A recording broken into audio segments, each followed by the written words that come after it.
একজন পুরুষকে কখনোই বলতে হয় না আমাকে গুরুত্ব দাও, আমাকে যত্ন করো, আমাকে তুমি ভালোবাসো। আপনি যদি আপনার পুরুষের পছন্দের নারী হয়ে থাকেন, সে আপনার জন্য সব করতে পারে, সারা পৃথিবী এক করে দিতে পারে, পৃথিবীর বিরুদ্ধে গিয়ে হলেও আপনার জন্য লড়াই করতে পারে।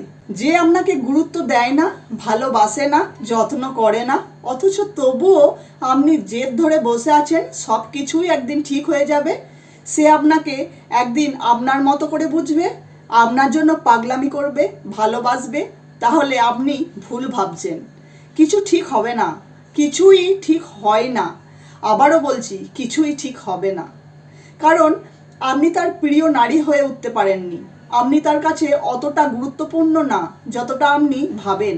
যদি হতেন তবে সে আপনার বলার আগেই আপনার জন্য সে সব করত যা আপনি আশা করেন।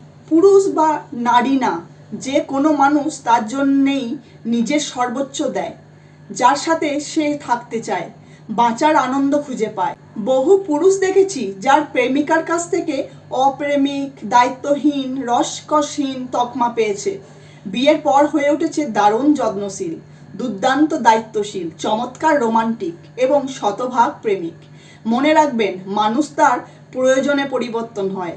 আপনাকে যার প্রয়োজন সে আপনার জন্য নিজেকে পরিবর্তন করবে, অন্যথা আপনি হাজার চেষ্টা করলেও তাকে পরিবর্তন করতে পারবেন না। আপনি যদি কারোর শখের মানুষ হয়ে থাকেন, তবে বিশ্বাস, ভরসা, ভালোবাসা, যত্ন, গুরুত্ব এগুলো এমনিতেই পেয়ে যাবেন, জোর করে আদায় করার প্রয়োজন পড়বে না।